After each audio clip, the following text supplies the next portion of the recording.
Assalamualaikum warahmatullahi wabarakatuh. Perkenalkan, nama saya Najma Ira Pantai Sihat dengan NIM 07 015 21 038. Di sini saya akan mempresentasikan tentang upaya hukum dalam penanganan kemiskinan di masa pandemi. Dengan mata kuliah Pengantar Kata Hukum Indonesia, lalu yang terhormat untuk dosen pembimbing saya, Ibu Dr. Maslihati Nurhidayati, SHMH, dosen Fakultas Hukum Universitas Al-Azhar Indonesia.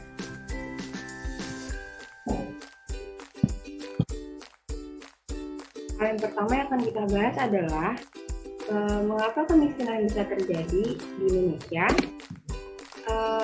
Ada beberapa faktor yang menyebabkan kemiskinan itu terjadi. Yang pertama adalah tingkat pendidikan rendah. Maksudnya adalah, mengapa tingkat pendidikan rendah bisa membuat kemiskinan? Karena jika tingkat pendidikan kita rendah, maka wawasan dan keterampilan kita pun juga tidak maksimal, sehingga untuk memenuhi kebutuhan hidup pun menjadi sulit, sehingga dapat memicu terjadinya kemiskinan. Lalu yang kedua adalah faktor karena malas bekerja. Mengapa ada hubungan antara tingkat pendidikan rendah dengan malas bekerja? Jawabannya adalah karena seseorang yang tingkat pendidikannya rendah, otomatis ia tidak mempunyai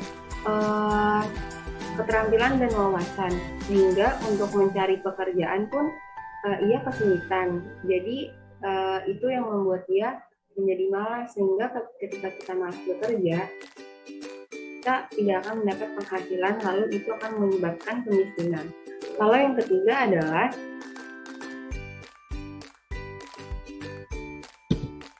kualitas kesehatan yang buruk. Mengapa kualitas kesehatan yang buruk dapat menyebabkan kemiskinan?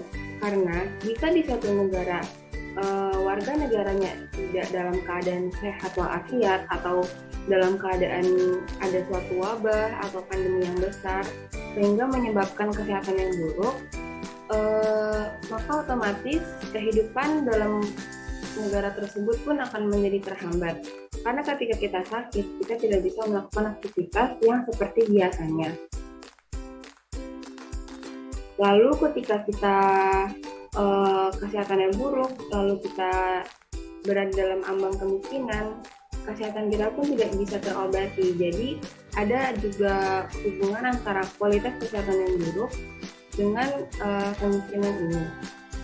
Lalu faktor selanjutnya adalah sumber daya alam yang tidak ada.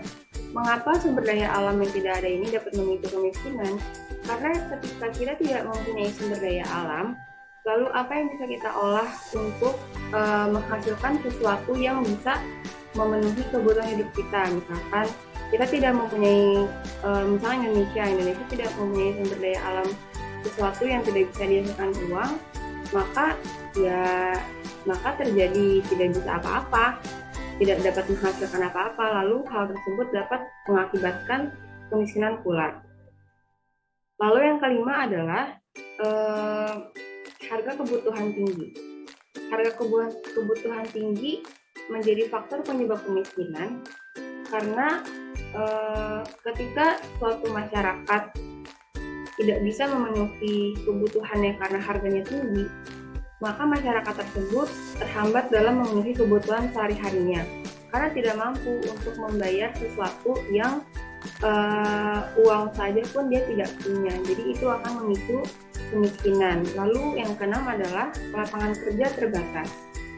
Lapangan kerja terbatas ini mengapa dapat memicu kemiskinan? Karena ketika lapangan kerja terbatas, otomatis angka pengangguran semakin tinggi.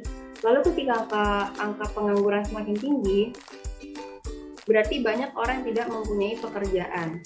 Lalu ketika banyak orang tidak mempunyai pekerjaan, maka ia tidak punya penghasilan yang dapat ia berikan untuk keluarganya dan untuk dirinya sendiri. Maka hal ini akhirnya lagi-lagi dapat memicu kemiskinan. Lalu yang ketujuh, yang terakhir, yaitu karena modalnya terbatas. Modal terbatas adalah maksudnya ketika kita tidak mempunyai modal yang mencukupi, maka itu akan menjadi penghambat untuk kita berkembang. Seperti itu. Jadi ada 7 faktor yang dapat memicu kemiskinan itu sendiri. Selanjutnya, Dua, ini faktor kedua atau yang akan kita bahas yang kedua, yaitu tentang grafik angka kemiskinan. Di sebelah kiri ini adalah grafik kemiskinan di Indonesia bulan September tahun 2020. Jika kita lihat dari grafiknya dapat menunjukkan bahwa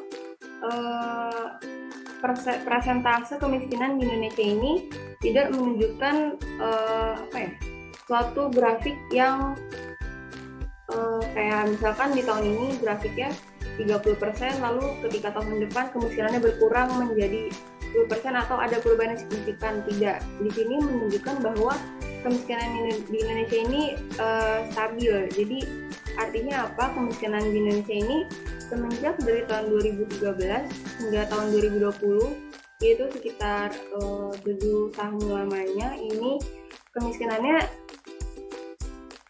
tetap terjadi seperti itu gitu. Jadi maksudnya tidak ada perubahan di mana kemiskinan ini diberantas gitu. Jadi selama 7 tahun presentasenya pun hampir sama, namun jika turun juga hanya turun 1%, 2%, lalu jumlah orangnya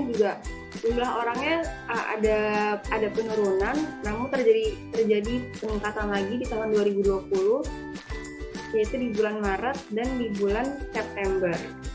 Hingga terakhir di bulan September tahun 2020, presentasinya menyampai 10,19%.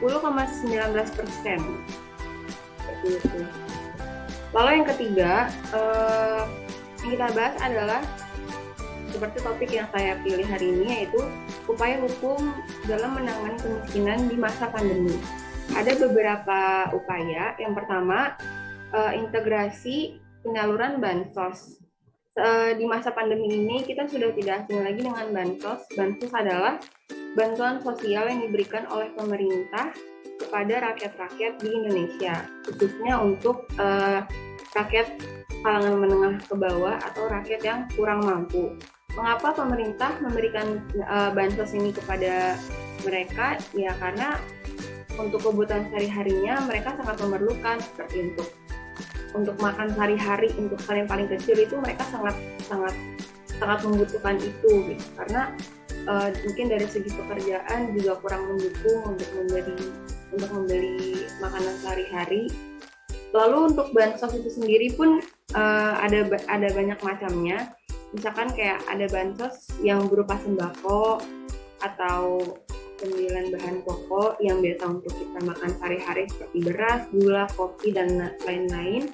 Lalu ada juga bantuan berupa uang tunai. Kisarannya pun bermacam-macam, tergantung ada klasifikasinya yang pemerintah berikan untuk masyarakat setempat.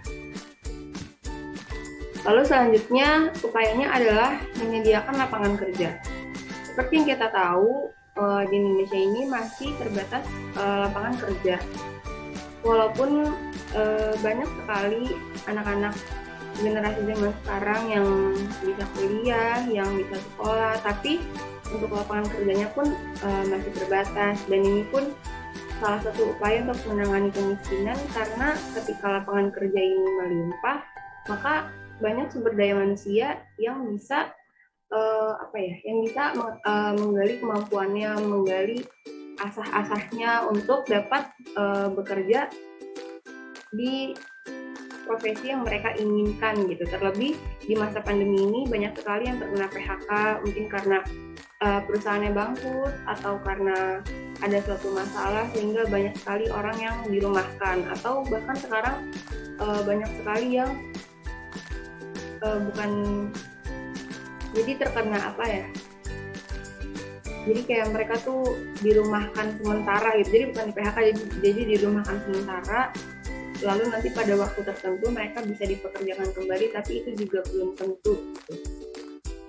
Jadi seperti yang kita tahu, ya inilah intinya bahwa lapangan kerja ini diharapkan untuk meminimalisir angka kemiskinan yang ada, seperti itu. Lalu faktor yang ketiga yaitu upayanya adalah memberantas kasus korupsi.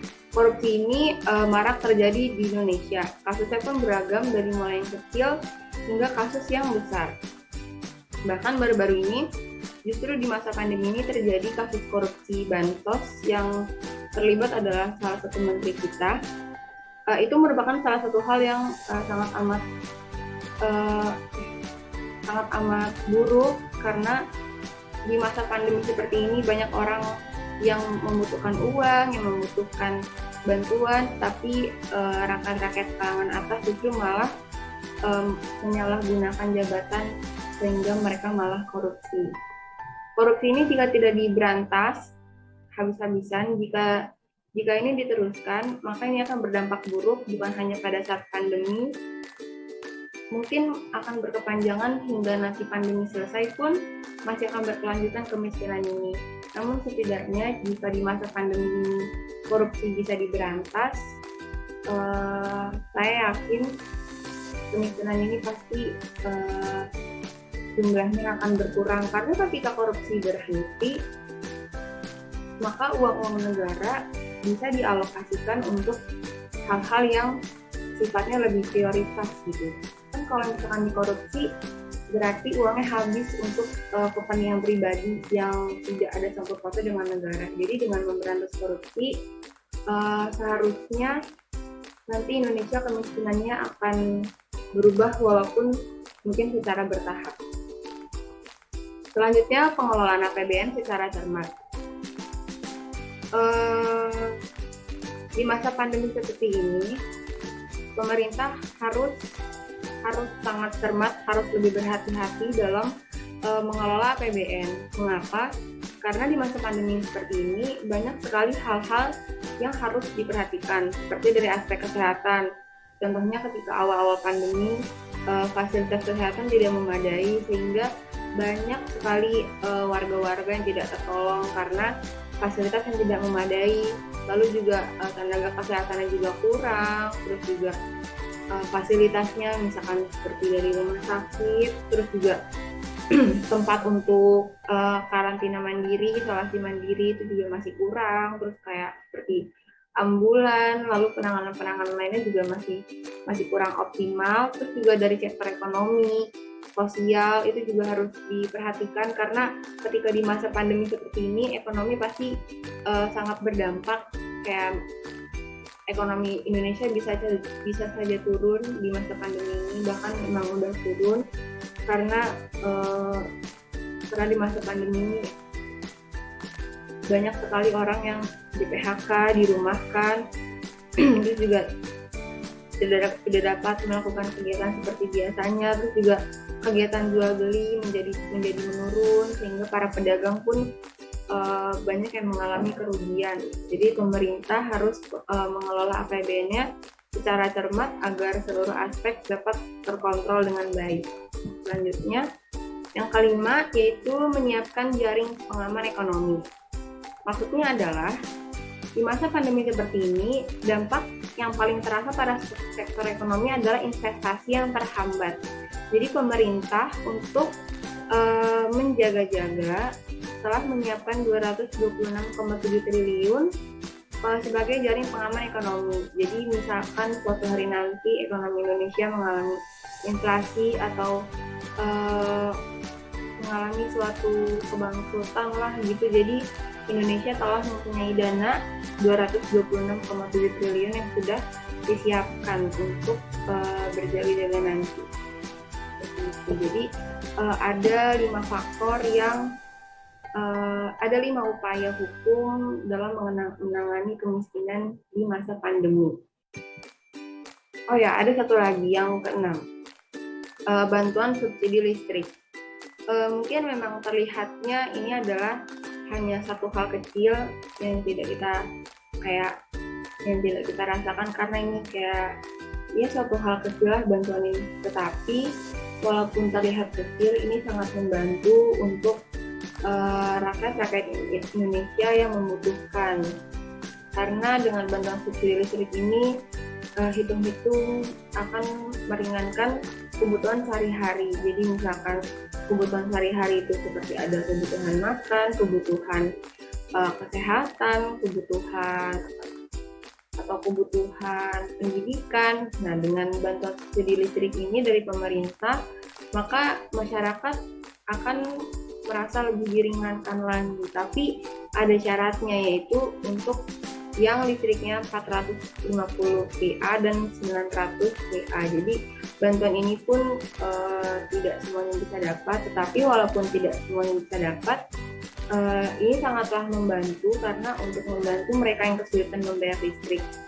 Selain itu juga diharapkan untuk meminimalisir kemiskinan di masa pandemi seperti ini. Oke, berarti ada 6 upaya hukum untuk menangani kemiskinan di masa pandemi ini seperti yang saya sudah jelaskan tadi. Cukup sekian dari saya, kurang lebihnya mohon maaf. Wassalamualaikum warahmatullahi wabarakatuh.